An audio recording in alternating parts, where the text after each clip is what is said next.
Hello, readers. Welcome back to Reading in the Middle, the podcast where we celebrate all things middle grade, especially the stories that make you laugh, gasp, and maybe yell. Did Bigfoot really just do that? I'm your host, Anisha Jeffries, and today we're trekking into the wilderness with none other than Julie Ditchburn Patton, author of the Laugh Out Loud debut, Bigfoot Is a Jerk. Julie is a teacher, a greeting card writer, a mom of boys, and one very opinionated pug. She lives in Ohio just like me, which happens to be a hotspot for Bigfoot sightings. Coincidence? Coincidence? I think not. We're talking monster mischief, camp chaos, and why even the grumpiest cryptid might just need a second chance. So, grab your bug spray, zip up your tent, and maybe don't leave your snacks out, because this episode is full of surprises, laughs, and a forest dweller with some serious main character energy. Well, thank you for having me. Yes, definitely. So this is exciting. I read your book, Bigfoot Is a Jerk, and I have to start with this one question. Did you come up with the idea of turning the most mysterious creature in folklore into someone kind of hilariously rude? And what did Bigfoot ever do to you? What did he ever do to you? What did he ever do to me? That's a great question. Unfortunately, nothing. Unfortunately, Bigfoot's never done anything to me. I'm not a campy, outdoorsy girl, so he hasn't had a chance. But I did listen to a lot of podcasts with these eyewitnesses, and I just thought, man, there's a lot of these stories, and he's not getting like really good rep, you know? So listening to those stories really led me into the book. That because, you know, he is hilariously rude. And was there a specific moment, headline, or story that sparked the idea? Like, did you see someone being like a campground diva and think, yeah, that's that Bigfoot energy? No, I was listening to a lot of the different Bigfoot podcasts, but especially Sasquatch Chronicles. And I found as I was listening over time that the person who runs it actually has a lot of kid listeners. And I'm like, well, kids are really into Bigfoot. You know, they seem to really be enjoying being a little bit scared by the stories. That's kind of what led into it. I remember growing up when I was a kid, how that would scare me. People would have these Bigfoot sightings and you would see like this big, massive, furry creature in the woods just walking. And that scared me. I was like, Bigfoot. I'm like, I won't be going camping anytime soon. But your title is such a hook. Not me. Right? Not me either. Thank you. Oh, you're welcome. Did the title of your book come first, or you're welcome? Did the title of your book come first, or did the story lead you there? The story led me there. I think for me, when I'm writing a book, the character's voice always comes first, and it leads from their voice and their personality. Yeah, because when I saw the title, I was like, I immediately went, oh, I gotta know everything about this. And I was so happy because you have all this like camp chaos, you have like quirky kids, the camp sighting in the book it's so alive. And I've been to camp as a kid, so I totally get that. The bugs, so you know. Bunk beds, yep. But we didn't have Bigfoot. But when I was walking to KP duty as a kid, thank goodness. I would have. Yeah, I know, right? I would have thought that there was a Bigfoot, right? Were you channeling any summer camp memories of your own here? No, I didn't really have any summer camps that I went to, like overnight camps. I think in 6th grade, we went to Mohican Outdoor School, which is in Ohio, and that was overnight. But I never really had like that outdoor gone from home overnight experience. So maybe I'm living it now through the book. Especially well, yes, you're reliving it right now with your story because it's so funny. And our listeners, I have to tell you, if you want some funny laughs, if you've never been to camp before, you'll feel like you're in camp because they have the tree kid and the tech obsessed one. Right. Did you pull any personal traits from kids you've taught over the years? Because I know you were a teacher.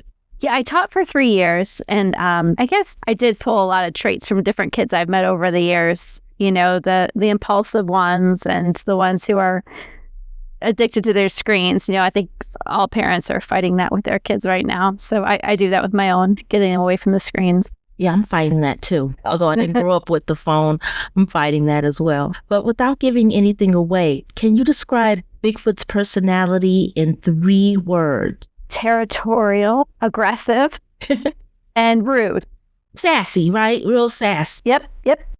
And I did mention how much laughs that I got out of the story. It really, gut busters. And thank you. But also it hits on things like trust and teamwork. Well, you're welcome. And also being yourself, which I love in books, right? Especially for middle graders. Was it important to write about a book that had that was both funny and meaningful? Yeah, it was. I wanted to tell Zander's story of him learning to be open to friendship again without hitting them too over the head with it. It's kind of like when you put the spinach in the milkshake.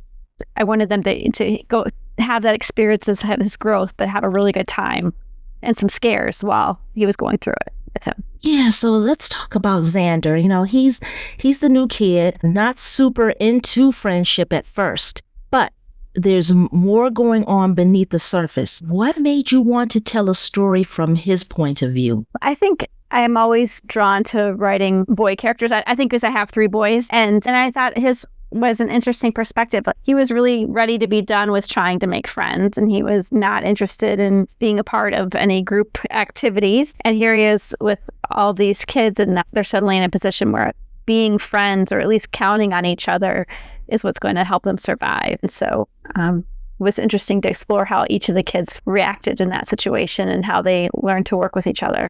Definitely, I agree.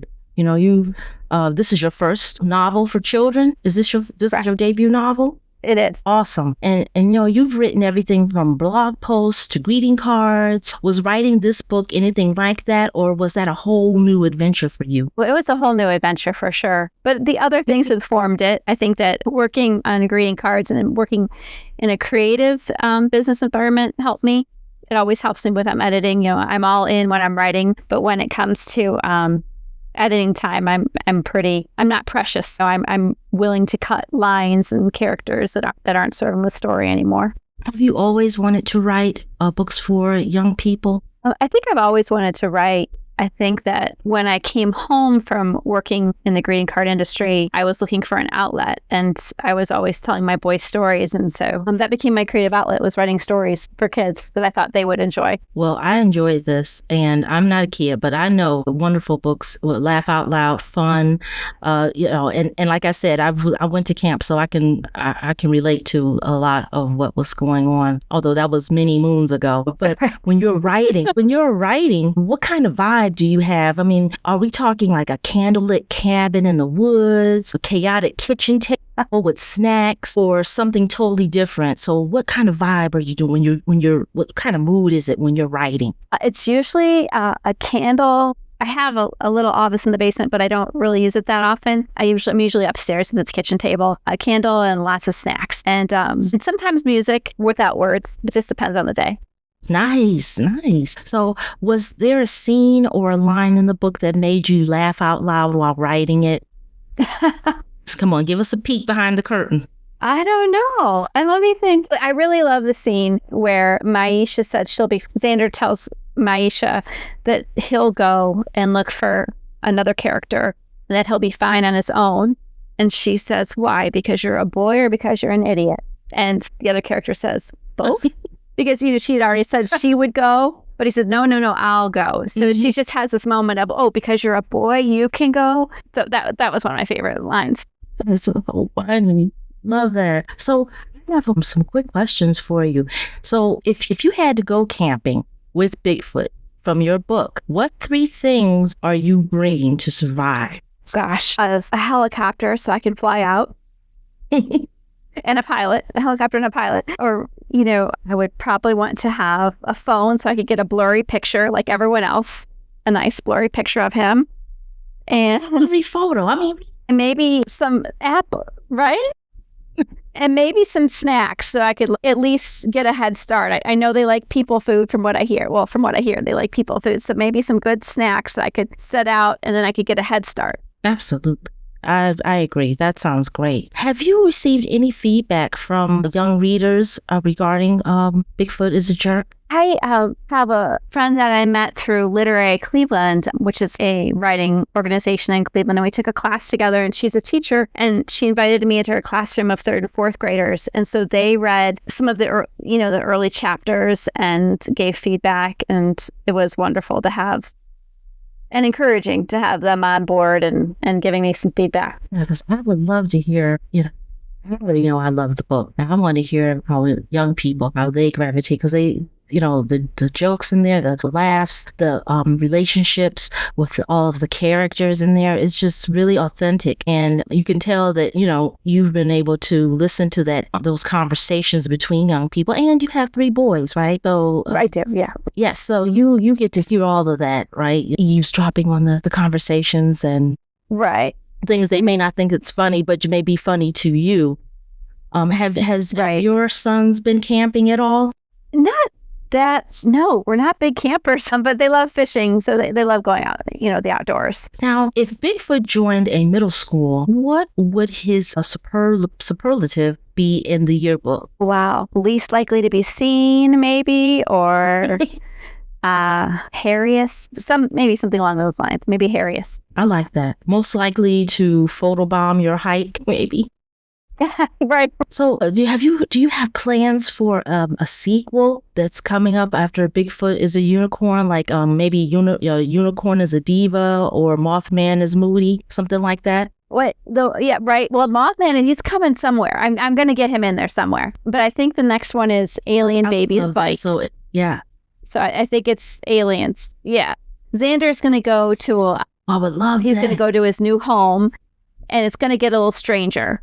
Spectre Falls is his new town, and he's going to meet some new folks, and things are going to get weird. I can't wait. I love anything like UFOs. Those were like I said, growing up in the late 70s, early 80s, especially the mid to late 70s, it was all about Bermuda Triangle, Bigfoot, UFO, Loch Ness monsters. Right.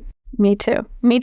What's one middle grade book that you adored growing up, or a recent one that you wish you could hand to your younger self? Wow, that's a great question. I know one, I was growing up in, early 80s, mid 80s. There wasn't like the huge volume of middle grade that there is now. Like there wasn't that big of a selection for us. I feel like now there's just so much incredible things for my children to read. So back then, we kind of went from Encyclopedia Brown to Mary Higgins Clark. There wasn't a lot of in between your kids' books to adult books. I did love this one book that sticks with me is Anna to the Infinite Power by Mildred Ames. And it's a story of a girl who realizes she's part of a cloning experiment. And I think that's where I got my, the sci-fi bug bit me then. It was just a really cool book that stayed with me since I was, 10 or 11. It's always good when you have books that really impact you as a young person. And then you look back on that, I'm like, wow, I was reading this because they didn't have that much for us, like you mentioned. Right. But It's always good to have those books that they didn't stay with you. I loved Lois Duncan. I loved Paranormal. Yeah, I love Lois Duncan. Yes, thank you. I think I read all of her books. This reminds me of like if Bigfoot is a jerk. If it gets turned into a movie, who would you cast as Bigfoot? Who would I cast as Bigfoot? Oh, I don't know. When is like Will Ferrell? It would be pretty funny. He could he could make it pretty funny, right? Yes, that's good. I'd never thought about him as the Bigfoot, but he was in that movie Land of the Lost, so I could see him in that. And really, that would be great.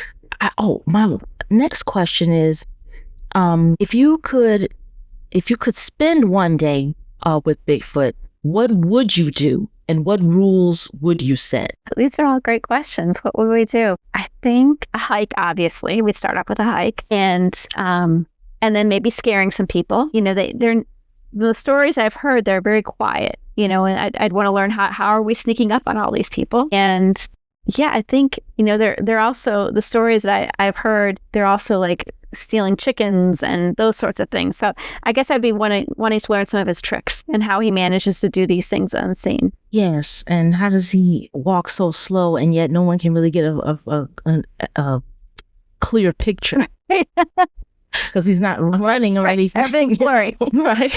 And Julie, your book has also some great themes and messages, right? One of the big themes in the book is how we treat others, especially when we think no one's watching. Why was that an important message for you to share with middle grade readers? I think, I don't know if it was intentional, but I think what happened is, the idea of recognizing that everyone is going through something that you don't know anything about. And, middle graders are kind of coming out of like they're becoming more aware of the world around them, the greater world around them, and realizing that not every house looks like their house. The things that happen in those homes aren't necessarily the same things that happen in their home. Just gaining empathy, I guess, is what I was hoping to do there. Well, you did, because, it's just a wonderful blend of the wonderful messages in the book. And there's also a clever exploration of social media and celebrity culture. What do you hope readers take away from Bigfoot's journey? From the journey of Bigfoot in here, of the actual Bigfoots that are wandering around in there? I hope that, I guess, of the Bigfoots, of like what their journey is throughout the story, or the kids' journey. Bigfoot. The Bigfoot? Because he is a jerk. Yeah, he is a jerk, but he's also lovable too. Well, yeah, one of them is lovable. You're right. One of them is lovable. So I guess the idea that we can't lump them all together as jerks, I guess we could look at that way. There is one really lovable one. And maybe just don't be so grouchy. Like, the kids were trying to leave. They were trying to get out. They were just so grouchy about Bigfoot. We're just so grouchy. Yeah.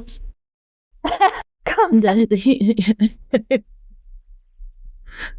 And also, the human characters also have rich personalities too. Was there a character you connected with most while writing? I think my cynical side connected with Maisha the most, probably. She usually says what Zander's thinking, and she's very level-headed, but also a little bit cynical. Nice. Now, we mentioned themes, but we also there's also the themes of fame, friendship, and accountability through a creature like Bigfoot. What made you want to explore those themes? I don't necessarily know that I went after exploring those themes intentionally. As like when you're working with an ensemble cast, they start telling you which way things are going to go. I think that some of the characters were mirrors for Zander. Like Pete definitely was showing Zander, this is how you could be if you keep going down this lonely path. And little Murray was showing him, this is a better way. Be more open and open to friendship. So it was fun to explore those dynamics between the characters, for sure, and how they each approached friendship or didn't approach friendship. The possibility of making the Bigfoot Is a Jerk into a graphic novel. Did you ever think about that? For sure. I love to draw, but I can't draw that well. I wouldn't have been able to pull it off. And, I would have had to hire a really awesome artist, and I thought I don't know if I can handle all of that. So it came out as a book. But if anyone wants to make it a graphic novel, I think it would be a really fun graphic novel. Challenges that stood out during your writing process? I think towards the end, I was having trouble with Zander's emotional arc, the arc of his change. And my editor did a really nice job of pointing out little spots where we could strengthen some of his emotional moments and make them more noticeable to the reader. Stretch them out just a little bit. I think I had underwritten some of his emotional journey. And so we just went back in and added in a little bit more here and there of him reflecting on things. And I think that it was a challenge, but it ultimately made his emotional growth. Without any spoilers, redemption. Bigfoot goes through a transformation. Was that always part of the plan? Yes, it was part of the plan to show that even among the various Bigfoot, that there were other responses to the humans. There was one particular Bigfoot who was very attached to the humans and kind of advocated for them towards the end. So without giving any spoilers away. You said that your fourth grade teacher believed in your writing early on. If Mrs. Kempton could see this book, what do you think she'd say? Well, I found out recently that she passed away not too long ago, and I was so bummed out because I was searching her out so that I could give her a copy. I think she'd be delighted. She was one of those teachers who read to us every day after, and you just had your head down, and she had the best reading voice. And I still remember her crying when she read Bridge to Terabithia to us. And I just remember her being a very encouraging of everyone's writing. And I remember the poem that I had written, and she told me it was funny, and I was like, I made you laugh with this? That's awesome. So I think she'd get a kick out of it. She'd get a kick out of it. And I'm grateful to her for being so encouraging of writing and reading. Bigfoot Is a Jerk had a theme song. What would it be and why? Well, that's so funny that you said that, because I did make a little playlist for the book for myself. Yeah, I have a playlist, and it's I'll have to send it to you. I know one of them. I'm going to pull it up right now. One of the songs is "It's the End of the World as we know it," and I feel fine. Do you know that one? Yeah. Yes, that one is on there. Do you know "Iko Iko" by the Dixie Cups? Yes. My grandma, your grandma. That's kind of like my. They played that in the movie Rain Man. Yes, they did. And what else is on? "Stand By Me's on there." Yeah, by Benny King, and "I Won't Back Down" by Tom Petty. And I really love the song "Sabotage," by the Beastie Boys, but you have to find the clean version for kids. Oh my gosh, I love that. I love "Sabotage." Yes. Right. And "Carry On Wayward Son" was kind of like my song for Pete. Kansas. Yes. Yeah, right. You're good. You're awesome. Oh, and I had Bad Moon Rising. Clearwater Revival. CCR, yes. Yeah.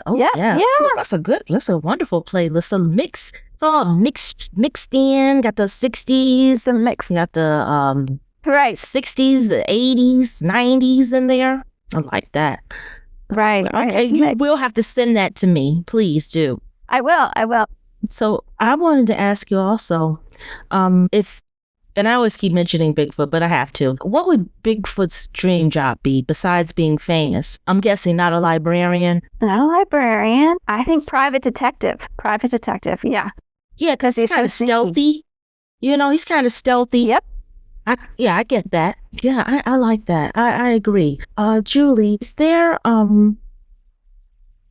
a book that you, and I know I mentioned this before, but is there a book out there that you wish that you wrote? Or is there a book out there that made you say, oh, I wish I had written that book? Oh. Yeah, there's a million of them. I think the book I listened to the series, the trilogy many times, is The Hunger Games by Suzanne Collins. Just her plotting and the pacing in her books, amazing. And I also love the Darkest Mind series by Alexandra Bracken.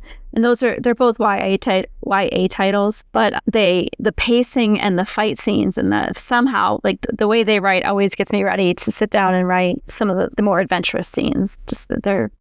I just love what they do. Although, yes, you did mention there, I love those stories. And then they made Hunger Games into a movie. So I'm thinking they can make Bigfoot Is a Jerk into a movie. That's for sure. We'll tell them, Anisha. We'll tell them. Absolutely. I will. Great. I love The Witch's Boy by Kelly Barnhill.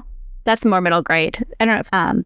Did you read that? She wrote The Girl Who Drank the Moon, but she also has a book called The Witch's Boy. I do. I know the author. A little yes, sad. The Girl Who Drank the Moon. Really amazing. Yes, I love that book. You're right. Just want to say, Julie, this has been such a pleasure. Is there a way our listeners can find you? Your website, on Instagram? Is there a way they can locate you? Yes, I'm at Julie Ditchburn Patton. Ditchburn's my maiden name. It's DITCHBURN. And I'm on Instagram there. I'm on X at Ditchburn Patton. And then I have a website, julieditchburnpatton.com. Are you on LinkedIn or Facebook? Oh, I am on Facebook. I forgot. Oh, that's right. I am Julie Ditchburn Patton, author on Facebook. Yeah. So I just want to thank you again for joining me on Reading in the Middle. This was such a fun conversation. And like I said, your debut novel is just awesome. And I look forward to seeing more adventures with Zander and maybe Bigfoot again. Who knows? Who knows? You never know when he's going to show up. It'll be blurry, but he'll show up. Yeah, you gotta get Mothman in there somewhere. I'm working on it. Please. No, thank you, Anisha. Please. It's been a pleasure. Huge thanks to Julie Ditchburn Patton for hanging out with me in the woods today and for giving Bigfoot, the chaotic energy we didn't know we needed, but now we can't live without. Her Laugh Out Loud debut, Bigfoot Is a Jerk, crashes onto shelves May 1st. So mark your calendars, grab your s'mores, and prepare for campfire level drama with a side of sass. And hey, don't forget to subscribe to Reading in the Middle so you never miss an episode full of big laughs, big feelings, and sometimes big hairy monsters. You never know. Until next time, keep your flashlights handy, your friendship bracelets untangled, and your bookshelves ready for adventure.